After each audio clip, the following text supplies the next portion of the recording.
Hello friends, welcome to learn and grow with Shweta. अपने channel के माध्यम से मैं आप सभी का बहुत बहुत स्वागत करती हूँ। आशा करती हूँ कि आप सभी स्वस्थ होंगे, सकुशल होंगे और अच्छे से अपनी पढ़ाई कर रहे होंगे।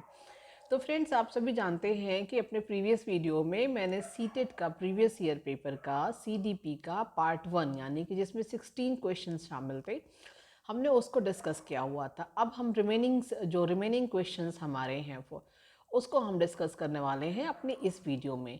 आप जानते हैं कि अगर आप सीटेट का एग्ज़ाम देने जा रहे हैं तो आपको सीटेट में सीडीपी के अगर 30 आउट ऑफ 30 स्कोर करना है तो आपको इस पेपर की नब्स पकड़नी होगी, आपको की पॉइंट पकड़ने होंगे। अगर आप की पॉइंट पकड़ते हैं, बात को आप जो क्वेश्चंस आपके आते हैं उसमें ये होता है कि बस एक समझने की फेर होती है, थोड़ा सा समझ जाइए तो आप बहुत आसानी से इन प्रश्नों को बहुत आसानी से सही कर सकते हैं, आपका उत्तर गलत नहीं होगा। तो चलिए इसी आशा और विश्वास के साथ में कि हम 30 आउट ऑफ 30 स्कोर करेंगे, हम अपना आज का वीडियो स्टार्ट करते हैं। हमारा आज के वीडियो का जो सबसे पहला क्वेश्चन यानी कि क्वेश्चन नंबर 17, जो कि पहला प्रश्न है आज के वीडियो का, वो ये है। सीडीपी का हमारा आपका प्रीवियस ईयर पेपर चल रहा है और मैं आप लोगों को एक बात और बताना चाहती हूँ कि आप यहाँ से स्क्रीनशॉट से तो इन क्वेश्चंस को ले ही सकते हैं और साथ में ये सारा जो भी मैं कंटेंट यहाँ पर पढ़ाती हूँ अपने चैनल पे, वो सभी कंटेंट हमारे टेलीग्राम चैनल पर अवेलेबल होता है, जिसकी लिंक आपको वीडियो के डिस्क्रिप्शन बॉक्स में मिल जाती है। तो आप सभी को इस तरह की जितनी भी अपडेट, जितना भी कंटेंट चाहिए हो, उसके लिए कृपया करके मेरा टेलीग्राम चैनल ज्वाइन कर लीजिए। वहाँ पर आपको ये सारी चीज़ें फ्री में मिल जाती हैं। तो चलिए आज का वीडियो स्टार्ट करते हैं और सबसे पहला यानी 17 क्वेश्चन ये है कि एक शिक्षक को चाहिए, एक टीचर को क्या करना चाहिए। तो इसमें आपके 4 ऑप्शंस दिए हुए हैं, जिसमें से जो आपके जो गलत उत्तर है वो आप देख पा रहे हैं कि इसमें जो कि बीच में तुलना को बोला जा रहा है कि जो तुलना तो खैर कभी नहीं करना चाहिए। और जैसे एक एक कल्चर को दूसरे कल्चर को मतलब कि आपको किसी एक विशेष कल्चर को बढ़ावा दें, ये भी नहीं करना चाहिए। तो इस तरह के नहीं वाले ऑप्शंस आपको इसमें से सेपरेट करने होते हैं। आपको अगर सीटेट का पेपर सॉल्व करना है तो ऑप्शंस को 3 बार 4 बार पढ़िए। यही मुश्किल होता है क्योंकि वहाँ पर समय कम होता है, समय का अभाव होता है, इसलिए हमें जल्दी से जल्दी इस चीज़ को करना होता है। तो इसका जो आपके प्रश्न का जो उत्तर ये है कि वह संप्रेषित करे कि वह कक्षा कक्ष में सभी संस्कृतियों का सम्मान करती हैं एवं महत्व देती हैं। मतलब कि जितने भी कल्चर हैं, जितने भी संस्कृतियां हैं, सबका सम्मान करना और सबको इम्पोर्टेंस देना। ऐसा नहीं है कि मेरा कल्चर है तो बहुत अच्छा है, किसी और का कल्चर है तो बुरा है। तो एक शिक्षक को यही चाहिए कि वो सभी कल्चर को इक्वल सम्मान दे। ये इस प्रश्न का राइट आंसर होता है और साथ में एक शिक्षक को ऐसा करना भी चाहिए। हमारा अगला प्रश्न है कि निम्नलिखित संरचनाओं में से शिक्षा का अधिकार अधिनियम 2009 किसकी वकालत करता है। तो शिक्षा का अधिकार अधिनियम 2009 इंक्लूसिव एजुकेशन यानी कि समावेशी शिक्षा की बात करता है, जिसमें कि हर तरह के यानी कि सभी प्रकार के अगर किसी बच्चे में किसी तरह की कोई अनियमितता पाई जाती है, कोई कमी पाई जाती है तो वो भी, और साथ में हर तरह के बच्चे, आप सभी बच्चों को एक साथ बिठा करके पढ़ाना समावेशी शिक्षा का प्रारूप है। हमारा अगला प्रश्न है कि फिल इन द ब्लैंक्स। यह विचारधारा है कि सभी बच्चों को एक नियमित विद्यालय व्यवस्था में समान शिक्षा प्राप्त करने का अधिकार हो। अभी ऊपर इसी प्रश्न को आपने पढ़ा था कि शिक्षा का अधिकार अधिनियम 2009 किसकी वकालत करता है। ये इस विचारधारा की वकालत करता है कि सभी बच्चों को एक नियमित विद्यालय व्यवस्था में समान शिक्षा प्रदान करने का अधिकार हो, यानी कि समावेशी शिक्षा। आप जानते हैं कि समावेशी शिक्षा से सीटेट में प्रश्न आता ही आता है, तो इसलिए इन प्रश्नों को मल्टीपल टाइम्स रिविजन करिएगा, बार बार पढ़िएगा, क्योंकि आप अगर प्रश्न और उत्तर केवल प्रीवियस ईयर पेपर ही आप बार बार पढ़ते हैं, बार बार रिपीट करते हैं, तो आप ये मान के चलिए कि 30 में से 28 तो आपको ऐसे ही मिल जाएगा। बाकी रिमेनिंग के लिए हम और आपको पढ़ाएंगे और आपको क्वेश्चंस प्रोवाइड करेंगे ही। लेकिन फिलहाल के लिए क्वेश्चन नंबर 19 का जो आंसर ये है, आंसर 2 समावेशी शिक्षा। चलिए हम अपने अगले प्रश्न की ओर चलते हैं। हमारा अगला प्रश्न है क्वेश्चन नंबर 20 कि निम्नलिखित में से कौन सी एक मुख्य प्रक्रिया नहीं है। यहाँ पे प्रश्न पूछा जा रहा है कि प्रक्रिया नहीं है जिसके द्वारा सार्थक अधिगम घटित होता है। मतलब एक अच्छी पढ़ाई, एक स्ट्रॉन्ग लर्निंग के लिए कौन सा इसमें नहीं करना है आपको। तो हमेशा याद रखिएगा दोस्तों कि अभी जो वर्तमान शिक्षा प्रणाली चल रही है वो रोट लर्निंग को, मेमोराइजेशन का विरोध करती है। तो अगर आपको कहीं पर भी रोट लर्निंग या मेमोराइजेशन संबंधित चीज़ें ऑप्शन दिखते हैं तो आप जान लीजिए कि ये विरोध है, ये नहीं करना है। तो यहाँ पर नहीं पूछा जा रहा है, तो इसलिए इसका उत्तर आपका रोट लर्निंग यानी कि मेमोराइजेशन और रिकॉल यानी कि कंठस्थीकरण एवं स्मरण है। अगला प्रश्न है, निम्नलिखित में से कौन सा स्तंभ क के बच्चों को स्तंभ ख में उनकी प्राथमिक विशेषताओं के सही मिलान को प्रस्तुत करता है। यहाँ पर आपके दो स्तंभ हैं, स्तंभ ख और स्तंभ ख यानी कि कॉलम ए और कॉलम बी। यहाँ पर आपके चार ऑप्शंस दिए हुए हैं।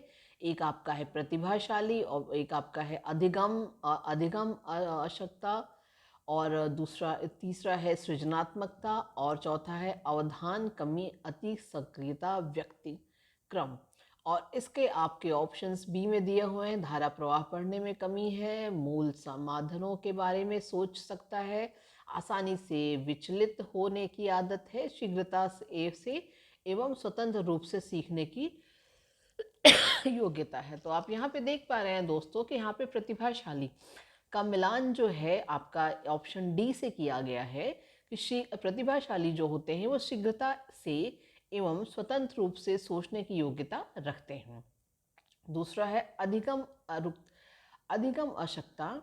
अधिगम अशक्ता जो आपका ये है वो आपका ऑप्शन ए से इसका मिलान होगा कि धारा प्रवाह पढ़ने में कमी है। आपका अगला है कि सृजनात्मकता। सृजनात्मकता जो है आपका, इसका आपका मिलान जो है ऑप्शन बी से है कि मूल समाधानों के बारे में सोच सकता है। और इसी तरह से आपका जो ऑप्शन 4 बचा, इधर आपका ऑप्शन 4 बचा और इधर आपका ऑप्शन सी बचा। तो इस तरह से आपको यहीं पर इसको सॉल्व कर लेना है और यहाँ पे हमें ये खोजना है कि डी ए बी सी कहाँ है, जो कि ऑप्शन नंबर 3 में है। तो आपका ये उत्तर ये सही हो जाता है। अगला प्रश्न है कि बच्चे प्रभावी रूप से सीखते हैं जब। बच्चे our children learn effectively when, जब वे विभिन्न गतिविधियों एवं कार्यों में सक्रिय रूप से भाग लेते हैं तो बच्चे सीखते हैं। आप भी जानते हैं कि कोई चीज़ आपको बोल के बताई जाए और वो चीज़ आप अगर करके खुद करके उसको सीखते हैं तो आप उसको कभी नहीं भूलते हैं। तो यही बच्चों के लिए कहा जाता है। अगर जैसे फॉर एग्जांपल हम आपसे कहते हैं कि आपको खाना बनाना है, हम आपको मेथड बता दें, प्रक्रिया बता दें, लेकिन अगर आप उस मेथड और उस प्रक्रिया को अगर आप खुद करके सीखते हैं तो आप कभी नहीं भूलते हैं, क्योंकि वो हमारी मेमोरी में फिर एकदम सही से परमानेंटली बस जाता है। तो यहाँ पर इसका आंसर नंबर 1 है कि बच्चे प्रभावी रूप से सीखते हैं जब वे विभिन्न गतिविधि एवं कार्यों में सक्रिय रूप से भाग लेते हैं। अगला प्रश्न है, बच्चों को कक्षा में प्रश्न, बच्चों को जो कक्षा में जो प्रश्न है वो कैसे क्या करना चाहिए।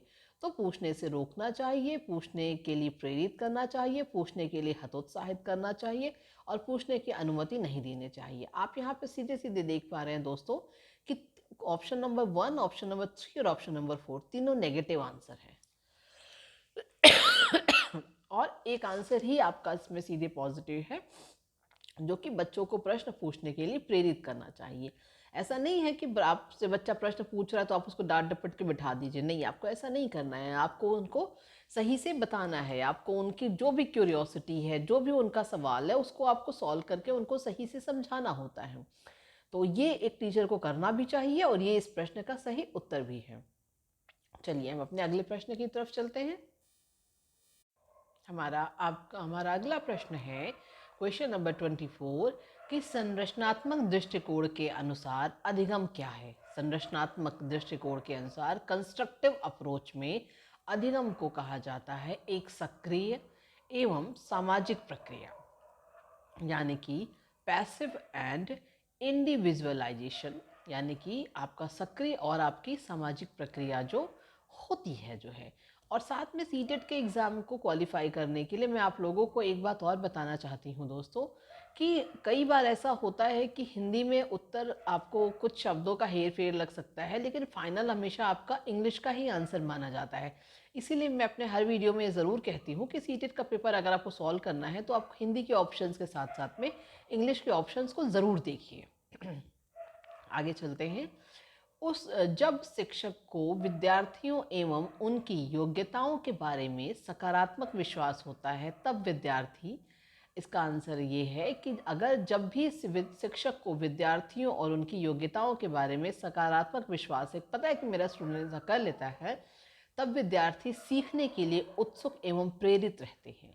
ये हमारे आपके नॉर्मल जीवन में भी यही चीज़ होती है। इसके आपके जो अलग जो 3 ऑप्शन हैं, आप उनको पढ़ेंगे तो आप ये देखेंगे कि ये तीनों ऑप्शंस ऑटोमेटिक नकारात्मक हैं। तो हमें जब भी सीटेट का पेपर सॉल्व करना होता है तो हमें वहाँ से नेगेटिविटी हटानी होती है, हमें पॉजिटिव आंसर खोजना होता है जो सकारात्मकता की बात करता है।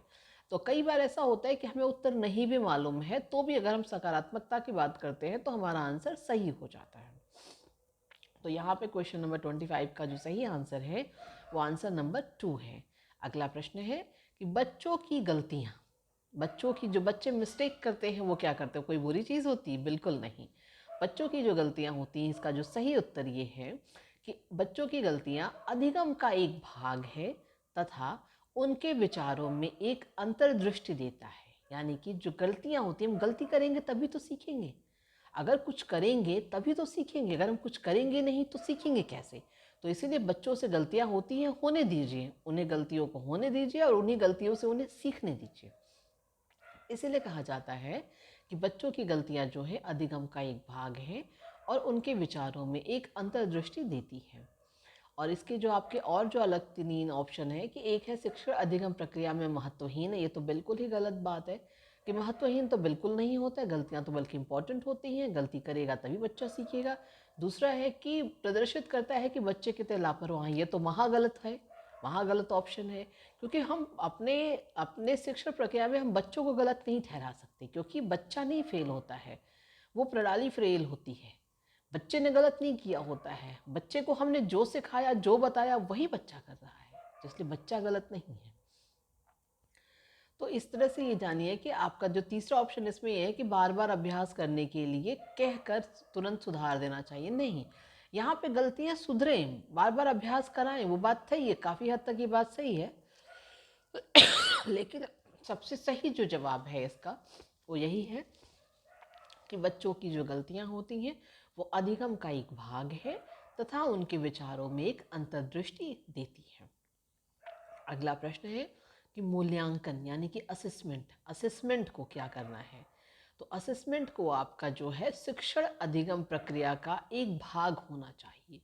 मतलब जो असेसमेंट है वो आपका टीचिंग लर्निंग प्रोसेस का एक पार्ट होना चाहिए, ना कि यहाँ पे ऑप्शंस आपके जो दिए जा रहे हैं कि वस्तुनिष्ठ प्रकारों के लिखित कार्यों पर आधारित होना चाहिए, ये तो बिल्कुल गलत बात है कि आपने एक ऑब्जेक्टिव सेट कर दिया और उसी के हिसाब से आप जजमेंट दे दे रहे हैं। नहीं, ऐसा नहीं करना चाहिए, एक अलग गतिविधि के रूप में लेना चाहिए, ये भी बिल्कुल गलत बात है। पढ़ा हम ये हार रहे हैं तो हम अलग गतिविधि के रूप में भाई क्यों लेंगे?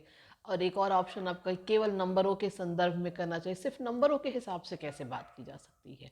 क्योंकि असेसमेंट तो ओवरऑल होना चाहिए, बच्चे ने पूरी तरह से क्या सीखा है कि बस कॉपी पे नंबर अच्छा आ गया हम उसको अच्छा मान लें और कॉपी पे नंबर खराब आ गया हम उसको खराब मान लें? नहीं। सीडीपी में, चाइल्ड साइकोलॉजी में आपको ये बात हमेशा एकदम बिल्कुल कंठस्थ कर लेनी है कि यहाँ पर ये जो मूल्यांकन होता है वो शिक्षण अधिगम प्रक्रिया का एक भाग होता है। आशा करती हूँ आपको यहाँ तक की बात समझ में आई होगी। हम अब अपने अगले प्रश्न की ओर चलते हैं। तो फ्रेंड्स, अभी तक हम लोगों ने 27 क्वेश्चंस का तक डिस्कशन कर लिया है। अब हम अपने अगले प्रश्न की तरफ हैं।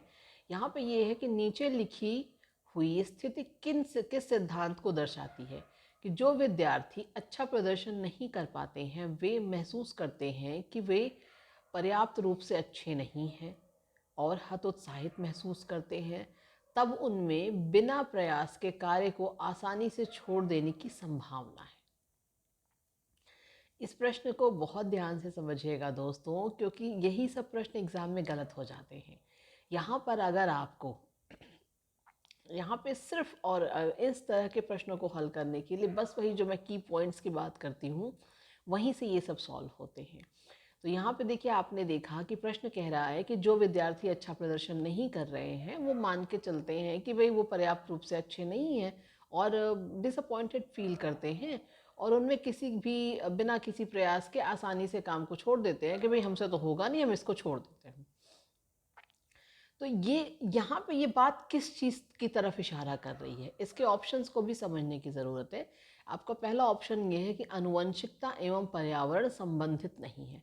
आप यहाँ पर देख पा रहे होंगे कि यहाँ पे आनुवंशिकता जैसी इस आपका जो लाइन ऊपर लिखा गया है, ये जो सिद्धांत लिखा गया है, यहाँ पे आनुवंशिकता की तो कोई बात है नहीं।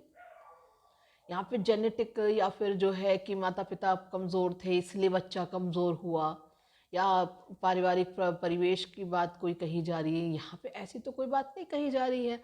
तो इसलिए ऑप्शन नंबर 1 और ऑप्शन नंबर 4 तो पहले ही कट जाता है, क्योंकि यहाँ पे आनुवंशिकता से संबंधित यहाँ कोई भी बात नहीं है जो है।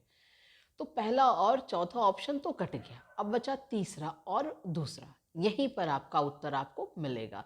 एक आपका दूसरा उत्तर है कि संज्ञान एवं संवेग अलग नहीं है, और तीसरा ऑप्शन है कि संज्ञान एवं संवेग संबंधित नहीं है। ये बहुत ही नियरेस्ट और क्लोजेस्ट आंसर है। इसको यहाँ पे समझना है कि संज्ञान एवं संवेग संबंधित नहीं है, मतलब इनमें आपस में कोई रिलेशन नहीं है। ये जो है यही यहाँ पर गलत उत्तर हो जाता है। यहीं पर आप इसको समझ पाएंगे कि संज्ञान और संवेग यहाँ पे कह रहे हैं कि संबंधित नहीं है, मतलब ऐसा नहीं होता है, संबंधित होते हैं। तो अगर संबंधित होते हैं और ये लिखा हुआ है कि यहाँ पे लिखा हुआ संबंधित नहीं होते हैं, तो यहाँ पे आपका उत्तर आपका हो गया गलत। तो आपको आपका जो फाइनल आंसर यहाँ पे मिल जाता है कि संज्ञान एवं संवेग, संज्ञान और संवेग आपके अलग नहीं है, यानी कि एक ही है। यानी कि cognition and emotions are not separable, मतलब cognition and emotions are coming together. तो आप इस बात को अगर समझ पाए होंगे तो इस तरह के उत्तर को आपको कभी गलत नहीं करेंगे। तो हम अपने अगले प्रश्न की तरफ चलते हैं। हमारा अगला प्रश्न है कि एक शिक्षक बच्चों को प्रभावी रूप से समस्या का समाधान करने में सक्षम बनने के लिए किस तरह से प्रोत्साहित कर सकती है। तो यहाँ पे जो उत्तर है ये है कि बच्चों को समस्या के बारे में सहजानुभूत अनुमान लगाने एवं बहुविकल्पों को देखने के लिए प्रोत्साहित करके, मतलब वो बच्चों को एनकरेज करे कि आप मल्टीपल सॉल्यूशन इसके ढूंढिए इस प्रॉब्लम के, और मल्टीपल तरीके से इस प्रॉब्लम को सॉल्व करने की कोशिश कीजिए। यही आपके इस प्रश्न का सही उत्तर है। बाकी जो तीनों उत्तर हैं वो गलत है, क्योंकि यहाँ पे पाठ्यपुस्तक में दी गई सूचनाओं के हिसाब से कंठस्थ यानी कि रोट करना है, मेमोराइज करना है, ये तो बिल्कुल गलत हो जाता है। और आपका जो तीसरा है कि पाठ्यपुस्तक से एक ही प्रकार के प्रश्नों के उत्तर को अभ्यास के लिए उन्हें पर्याप्त, मतलब एक ही प्रकार के उत्तर नहीं हो सकते हैं, क्योंकि हमारा जो सिद्धांत कहता है, जो हमारा जो सिद्धांत बच्चों को पढ़ाने के लिए कहता है, वो ये कहता है कि उनको हम आपको मल्टीपल चीज़ें करानी है, मल्टीपल तरीके से कराना है, एक ही चीज़ पे फोकस नहीं करा के छोड़ देना है। और ताकि आपका अगला है कि पाठ्यपुस्तक के सभी प्रश्नों को व्यवस्थित तरीके से समाधान लिख करके, समाधान आपको बताना नहीं है, समाधान बच्चों को खुद ढूंढना है, या वो ढूंढेंगे, खुद सीखेंगे। क्योंकि अगर वो समाधान आपने ऐसे आसानी से बता दिया तब तो वो पैसिव लर्नर कहाँ हुए जो है, तब तो वो पैसिव लर्नर हो जाते हैं ना। आपको उन्हें एक्टिव लर्नर बनाना है, आपको उन्हें एक्टिव बनाना है जो है। तो हम तो अपने अगले और फाइनल नेक्स्ट क्वेश्चन की तरफ चलते हैं, और अगला प्रश्न है कि वह विधियां जिनके प्रयोग में विद्यार्थियों की स्वपहल व प्रयास शामिल हैं निम्नलिखित में से किसका उदाहरण है। तो आपके 4 ऑप्शंस दिए हुए हैं। मैंने कई बार आप लोगों को बताया है कि जब इस तरह के क्वेश्चन मिले तो इनके हिंदी ऑप्शंस के साथ में इसका इंग्लिश भी ज़रूर देखा करिए। तो आपका हिंदी का है परंपरागत विधि और अंतर्व्यक्तित्व विधि, निगनात्मक विधि, अधिगमकर्ता केंद्रित विधि, और साथ में इसका इंग्लिश है traditional method, interpersonal intelligence, deductive method और लर्नर सेंटर मेथड। यहाँ पर सीधे प्रश्न अगर आप 2-3 बार पढ़ेंगे तो आप खुद समझ जाएंगे कि वह विधि जिनके प्रयोग में विद्यार्थियों की स्वपहल यानी कि वो जो स्व, मतलब उसको आपका देख रहे हैं कि लर्नर सेंटर्ड की बात यहाँ पे सीधे सीधे इस प्रश्न में आपको बता रहा है। तो इसका आंसर ऑप्शन नंबर 4 है, लर्नर सेंटर्ड मेथड। तो दोस्तों आप लोगों ने देखा कि आज हम लोगों ने सीडीपी के जो आपके 30 क्वेश्चंस हैं वो कंप्लीट किए। 30 पूरे सीडीपी के 30 क्वेश्चंस को मैं 2 पार्ट्स में लेके आई थी। एक आपका पार्ट 1 का वीडियो था जो पहले से भी चैनल पे अपलोडेड है, और एक आपका पार्ट 2 का था जो आपको आज मिल जाता है। तो जिस तरह से आपके सीडीपी के 30 क्वेश्चंस कंप्लीट हो जाते हैं। और मैं आप लोगों से बस यही कहना चाहूँगी कि ये सारा कंटेंट आपको मैंने जैसे पहले भी वीडियो में बताया है कि ये आपको यहाँ से स्क्रीनशॉट करके भी आप ले सकते हैं, और साथ में ये पूरा का पूरा मटेरियल आपको टेलीग्राम चैनल पर मिल जाएगा, जिसकी लिंक आपको डिस्क्रिप्शन बॉक्स में मिली होती है। आप वहाँ से टेलीग्राम चैनल ज्वाइन करके ये सबको सारा कंटेंट आप पा सकते हैं। और कुल मिलाकर के उद्देश्य दोस्तों बस इतना होता है कि आपको इसको मल्टीपल टाइम पढ़ना है, मल्टीपल टाइम रिवाइज करना है, और आप इसको बार बार पढ़ेंगे तो इनके ऑप्शंस और इनके की पॉइंट्स आपके जहन में बैठ जाएंगे। क्योंकि सीटेट अगर देखा जाए तो न ज़्यादा मुश्किल है न ज़्यादा आसान है, क्वालिफाइंग होता है। बहुत सारे लोग एक ही बार में क्वालिफाई कर लेते हैं, और बहुत सारे लोग ऐसे मैं जानती हूँ जिसको 6 बार 7 बार 8 बार 10 बार भी लग जाते हैं, और बहुत सारे लोगों से तो क्वालिफाई भी नहीं होता है। तो अगर आप सीडीपी में 30 पे आ जाते हैं तो आपके लिए एक हाई जंप होता है। और अब मैं प्रीवियस ईयर के आपके और भी सब्जेक्ट के क्वेश्चन पेपर मैं लेके आऊँगी, जल्द से जल्द अपने चैनल पे अपलोड करने की कोशिश करूँगी, कि ताकि आप लोग उसको ज़्यादा से ज़्यादा पढ़ें। और आप जानते हैं कि सीटेट का एग्ज़ाम आपको बहुत पास में है, जिसमें प्रीवियस ईयर का आपका बहुत इंपॉर्टेंट रोल बनता है। आपका जैन में आपका सीटेट का एग्ज़ाम है, आप लोग को जानकारी है इस बात की। तो चलिए अभी आज की वीडियो को यहीं पे समाप्त करते हैं, और अगर आपको मेरी बात पसंद आई हो तो वीडियो को लाइक शेयर सब्सक्राइब ज़रूर करिएगा। आप अगर चैनल पे नए हैं तो फिर ज़रूर आप अपना सब्सक्रिप्शन ऑन कीजिएगा, और साथ में बेल आइकन का बटन ज़रूर प्रेस करिएगा, जिससे मैं कोई भी नई वीडियो अगर डालती हूँ तो आपको उसकी नोटिफिकेशन फ़ौरन मिल जाती है। और चलिए मिलते हैं एक अगली वीडियो में। Thanks for watching my video. Thank you.